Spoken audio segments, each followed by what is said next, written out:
Hey everybody, I'm Dave Karger here at the Entertainment Weekly and People Video Studio at the Toronto International Film Festival. I'm here with two of the stars of The Fabelmans, Gabriel LaBelle and Seth Rogen. Hi guys. Hi, how are you? Great, how are you? There we go. I'm great. But what I want to know is how it must have felt last night at your premiere. I was in the room and the audience response was like through the roof. Gabriel, what went through your mind when you heard the audience reacting to you and this whole film? I was in a disassociative state. I don't know. I tried to stay really mellow before it all happened, and I knew that it was going to be very overwhelming, but I had like a whole speed dating press day leading up to it, so I was really trying to like stay, like I texted my parents before we like all were in my hotel room before we left. I was like, you can't talk to me about it. Like, you got to let me just chill and breathe. And I was chill and I was breathing, and I really enjoyed the movie. That helped, that it was a really good movie, and that applause was more than I expected. That's great. And more than anybody could ever hope for, really. Seth, you must have had an idea in your head like what it would be like to work with Steven Spielberg. Maybe you've even talked to friends who have worked with him. How did it compare to maybe what preconceptions you had in your mind? It was unique because it felt like a unique Steven Spielberg movie. And I think in my head, I guess if I ever thought I was going to be in a Steven Spielberg movie, I imagined myself running from things or likely getting crushed by something or eaten early on. But it was so different, and it was clear from the first conversations we had that it wasn't just, not that there is just another Steven Spielberg movie, but that it was especially personal and especially meaningful and especially complicated for him in a lot of ways. And so it was really unlike anything I've ever done.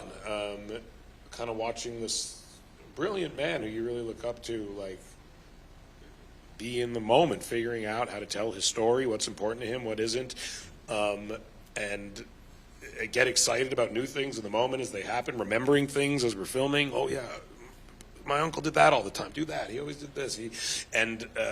Let's get another one where you do that. And it was like these new memories would form, and you'd capture them on film in real time almost.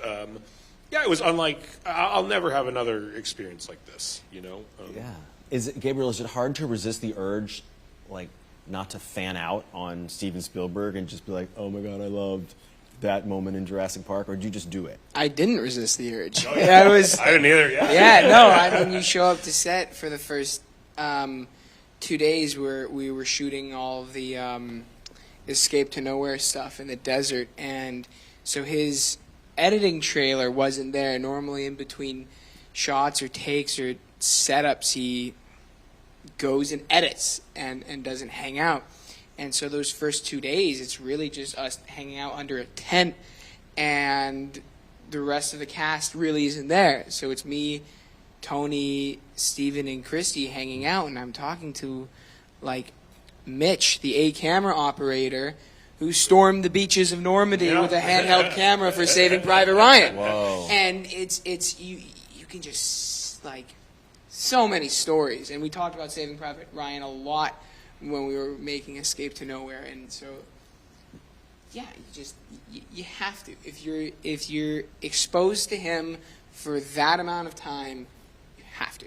Yeah, and he's happy to talk about it. He does not put up the. Yeah, he loves it. He makes it. Yeah, he does not seem like someone who's uncomfortable talking. He is naturally like an educator, I think, in a lot of ways, and he's thrilled to share his knowledge with you. You know, And he's very much aware of the impact he has. Oh yeah, and he knows how excited we are to hear about it. Yeah, and that's probably why he doesn't give his phone number to us. Yeah, exactly. That's why me and Gabe are the only ones who can't contact him. Yeah. So if we wanted to have a Zoom meeting, we had to go through our manager to his assistant to him. Everyone else was like, I was texting Steve. I was like, you got the number. Huh? Who was texting Steve? I think Paul was texting Steve. Michelle's texting Steven. We're not texting Steven. Oh, I'm not texting at all. Gabe and Judd Hirsch.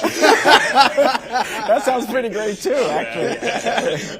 You talk about this Escape to Nowhere, which is a film that your character Sammy, who's basically the stand-in for Spielberg, is making as a teenager.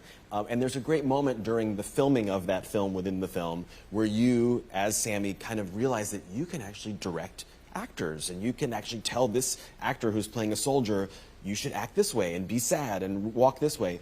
What was it like for you guys to do that particular moment? Because I feel like that must have been a big moment in Steven Spielberg's life to make this realization. And I was wondering if you were kind of channeling any directors that you've worked with as you were playing a director in that scene. Well, I didn't look at it as playing a director. I mean, what's going on in Sammy's head is he just discovered the film and where his mother is in love with Benny. This guy. Right over there. And so he's trying to convey to this actor to understand the emotion he wants to see on camera. He wants to see represented, which is you feel guilty about destroying the lives of these people that depend on you. And so I want that from you. And so it's not about, the scene is written that he's directing him, but it's that bleeds out and he gets emotional, and this guy hangs on to his every word and really gets it because he gets lost and forgets that he's directing, and he's just telling him, reflecting on his own life. And it gets through to the guy and walks away. And in a way, I feel like whether I don't know how conscious Tony and Steven were about it, but just it's setting up the future that he's putting his life into these movies, whether it's the Boy Scouts swimming in Jaws, or in Close Encounters of the Third Kind, or Catch Me If You Can. He puts his life into everything, and it's not so obvious. And I didn't see it as him becoming a director. I just saw it as him dealing with his issues. That's great. Seth, let me ask one question to finish up with. Michelle Williams is so great in this, and your character and hers have this strong connection, as we learn in the movie. What was it like for you, while of course staying in character, to be front row to that Michelle Williams performance? It was amazing. I've been fortunate enough to make another film with Michelle, where actually she plays my wife who leaves me for another man. So I've been on all sides of this with her. And she's remarkable. And honestly, I think I was actually cast in the film before her. And I was very nervous. And then I heard she was cast to play that role, and all my nerves went away. And I was like, oh, like, she'll do all of it. Like, if I'm just present and stay with her, it's like playing with Michael Jordan. Like, you're just like, how do you help, how do you set them up to do what they're amazing at? How do you not get in the way? How do you support them? And honestly, yeah, she's so good, it makes it easier. Like, you just have to be there with her and try to keep up, but she makes it easy because she's so present and so real.